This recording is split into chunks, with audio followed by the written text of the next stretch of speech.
まずこの一枚の白黒写真を見ていただけるだろうか。旭日旗の鉢巻きを結ぶ手、影の中に浮かぶ真剣な眼差し。この写真を AI でカラー化してみる。色がつくと印象が変わる。肌の質感、鉢巻きの赤、飛行服の色。白黒では感じ取れなかったものが急に生々しく迫ってくる。80年前の戦争。私たちのほとんどは生まれる前の話で、どこか現実味がない。でも、色が戻ると気づかされる。この人たちは確かに、ここにいたのだと。AI によるカラー化なので、細かい装備品の色などは、実際と異なる部分があるかもしれない。ただ、この動画で注目してほしいのは、そこではなく、彼らの表情や空気感の方だ。この目は、何を見ているのか、恐怖か、覚悟か、それとも、すべてを受け入れた先にある静けさのようなものなのか。今日の動画では特攻隊の写真を AI でカラー化していく。一枚ずつ色が戻るたびに80年前の現実が目の前に迫ってくる。そして今日紹介する写真は現代の私たちが忘れつつある愛国心とは何か、それを今一度問いかけてくる。白黒写真のカラー化にあたり協力いただいた東京の画像加工業者リタッチインクさんの復元方法では、従来手法のように白黒の上に色を塗るのではなく AI が写真そのものを補正し、当時カラーカメラで撮ったらこう写っていたかもしれない姿に近づける。これはおそらく従来の方法よりもずっと肉眼で見た光景に近い復元方法だ。興味のある方はリタッチインクレタッチ会社とGoogle で検索してみてほしい。一枚の記念写真。5人の若者が機体の前に並んでいる。場所は長野県の旧上田飛行場。ここは特攻隊員を育てる訓練基地だった。この写真をカラー化してみる。カーキ色の飛行服に革の飛行帽、緑色のハーネスが肩にかかっている。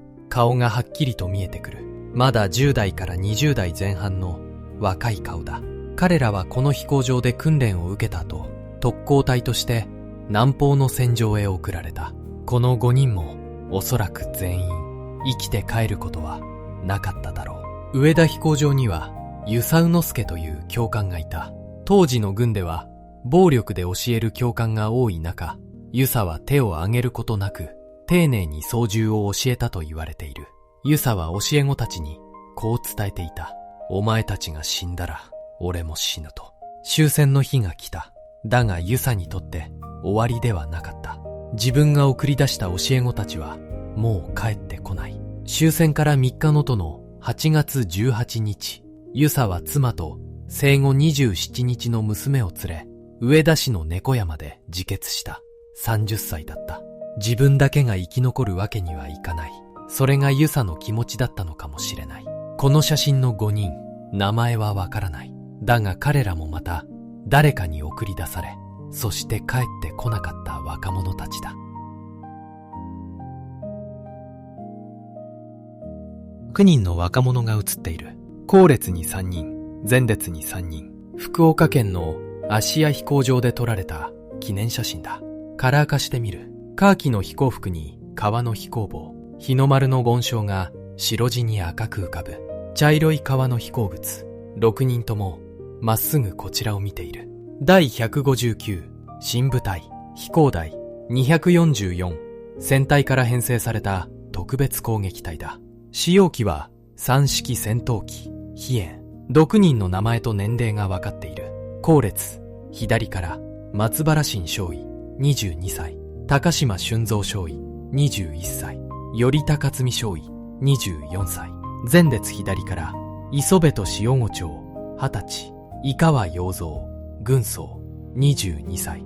そして最年少西の岩根子町19歳。全員19歳から24歳。今なら大学に通っている年齢だ。高島少尉は倉敷の裕福な家に育った。陸軍幼年学校から士官学校へ進んだエリートだが、仲間と街で豪遊することもあった。可愛がっていた若い芸妓もいたという。21歳の青年らしい一面だった。西野伍長は最年少の19歳。愛機の飛燕の胴体には自分の名前を大きく書き、空母を新二つにして沈める絵を描いていた。出撃の日は黄色い鉢巻きをなびかせて飛んだ。彼らは約1ヶ月の訓練を終え、調布から明の伊丹芦屋を経由して昭和20年6月1日に知覧へ到着した。出撃が近づいていた。高島少尉の両親は芦屋から届いた息子の手紙を読み、倉敷から急いで駆けつけた。だが息子はすでに知覧へ立った後だった。最後の面会は叶わなかった。知覧では出撃の前日、代田少尉が同期の親友を飛燕の翼の上に呼び寄せた。手を握り微笑みながら、後をよろしくと言い残した。高島少尉は出撃直前、見送りに来た少尉軍人に軍刀と手紙を託した。手紙にはこう書かれていた。前途のある若桜を死の道連れにするのは誠に忍びないと。昭和20年6月6日午後1時30分、第159新部隊は知覧を出撃した。母隊である244戦隊の直縁に名乗られながら、午後4時頃、慶良間諸島付近、敵艦船群への突入が無線で確認された。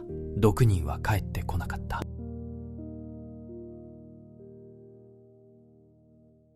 田んぼを背景に2人の隊員が地元の女性や子供たちと並んでいる。子供の手には日の丸の小旗。右の隊員が子供の頭にそっと手を置いている。カラー化してみる。南九州の田園風景が色づく穏やかな午後の光。子供も女性も隊員も皆笑顔だ。左に映るのは細金正吉少尉、右は山本江将隊第107新部隊の隊員だ。知覧の基地に配属された隊員たちは出撃までの日々を地元の人々と過ごした。村の女性たちは食事を用意し、子供たちは小旗を振って隊員を迎えた。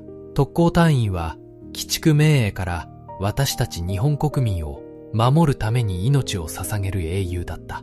だがこの写真を見ているとどこか不思議な気持ちになる。この青年たちは近い将来帰ることのない作戦に向かう。そのことを周囲の大人たちは知っていたはずだ。20歳そこそこの若者が笑顔で子供の頭を撫でている。この手はもうすぐ操縦桿を握り、二度と戻ることはない。それなのに誰もが笑っている。送られる方は最後は笑顔で送られたい。送る方も最後は笑顔で送りたいという気持ちがあったのだろうか。温かくもあり、どこか不気味でもある光景だ。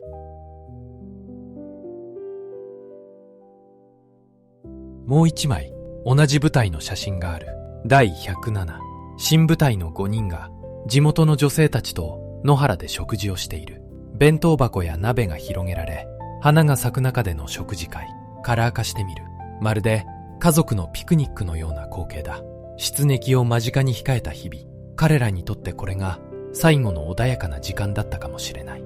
故郷を離れ知覧に来た若者たちにとって地元の人々の温かさはどれほど救いになっただろうか。母の代わりに握ってくれたおにぎり、姉のように接してくれた女性たち。昭和20年4月13日午後1時10分、第107新部隊は知覧を出撃した。5名全員が突入し戦死。この食事会の写真に写る笑顔が二度と戻らないものだった。一人の男が愛機の尾翼の前に立っている。腰には軍刀、まっすぐ前を見据えている。カラー化してみる。第23新部隊隊長五井義雄大尉。この写真の中で彼は32歳。他の特攻隊員と比べると年長だった。五井大尉は熊谷陸軍飛行学校桶川分教所で操縦教官を務めていた。妻の園子、2人の娘、そして生後4ヶ月の長男がいた。妻子持ちの教官に特攻命令は出ないはず。園子さんはそう信じていた。だが昭和19年12月、五井大尉に特攻要員の内命が下った。教え子だ次々と特攻に出撃していく。それを黙って見送るだけの自分が許せなかったのではないか。園子さんは後にそう語っている。出撃2日前、五井大尉は自宅を訪ねた。3人の子供を1人ずつ抱き上げ、記念写真を撮った。生後間もない長男を抱き上げ、何度も語りかけた。大きくなったらお父さんの代わりにお母さんを守ってあげるんだと。園子さんはこう答えた。非常時、お国のためなら当然のことです。3人の子供をしっかり育てていきます。心置きなく出発してきてください。武運を祈ります。と大尉は、それでは任務に邁進いたします。と答え、爪と髪の毛を渡した。夫婦最後の会話だった。昭和20年3月27日、午前8時半、桶川の上空を99指揮襲撃機が低空で旋回した。3回、風防を開けて手を振る5位大尉の姿があった。園子さんは家の中でうずくまり、両手で耳を塞いでいた。軍神の妻として人前で乱れることは許されない。夫の姿を見れば自分が崩れてしまうと分かっていた。昭和20年4月1日、5位大尉は知覧から出撃し、沖縄近海で戦死した。最後の言葉はこうだった。人生の総決算、何も祝うことなしと。出撃から3ヶ月もの7月、あの日抱き上げた長男が病気で亡くなった。園子さんは戦後、小学校の教師になった。家庭では父の話は禁句だった。子供たちが戦争映画を見て、かっこいいと言うと必ず叱った。時が経つにつれ、特攻も美化されていく気がして、たまらなく不安になったと、園子さんは語っている。退職後は毎年4月1日に靖国神社を参拝し、知覧の特攻慰霊祭にも参列した。沖縄には一度だけ慰霊に行ったが、体が震えてしまい、二度と行くことはなかった。園子さんの最後の言葉。私は激動の時代に生きた。人間としていろいろなことを経験した。人間として悔いはないと。園子さんが亡くなったのは3月25日。それはくしくも5位大尉が最後に自宅を訪ねた日だった。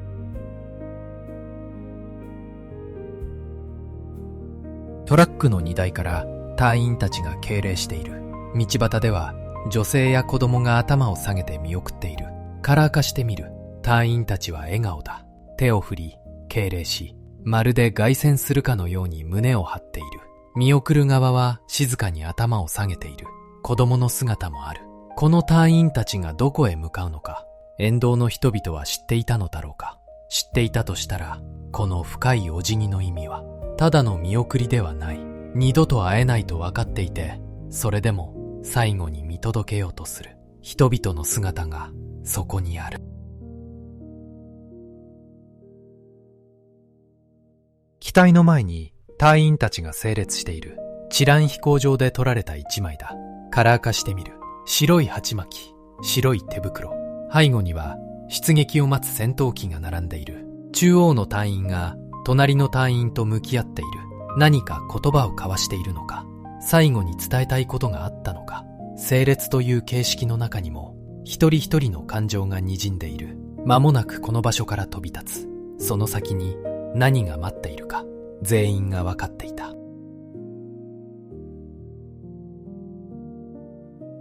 おにぎりを食べる隊員たちの写真。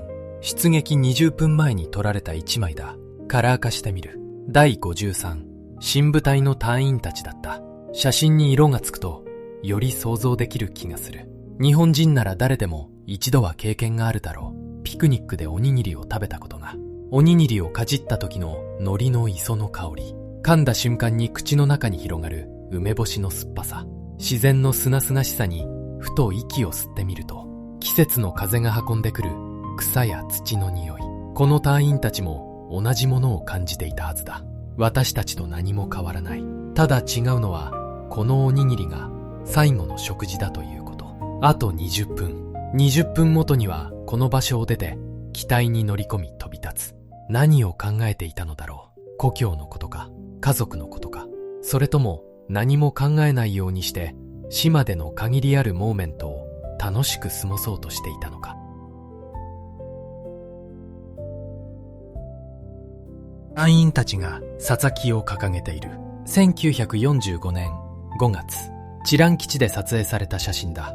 撮影者は陸軍報道班員の富重康夫。カラー化してみる。白い鉢巻きに白磁の沙汰勝。出撃前の水かざき。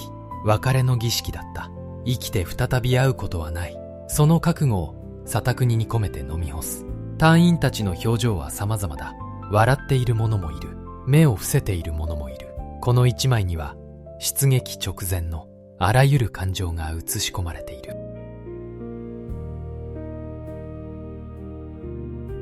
救命胴衣を装着する隊員たちの写真。出撃直前の準備風景だ。カラー化してみる。革の飛行帽をかぶり、ゴーグルを額に上げ、救命胴衣の紐を結んでいる。もう言葉はいらない時間だったのかもしれない。淡々と装備を身につけていく。この後、彼らは機体に乗り込み、エンジンをかけ、滑走路を走り、二度と降りることのない空へ飛び立った。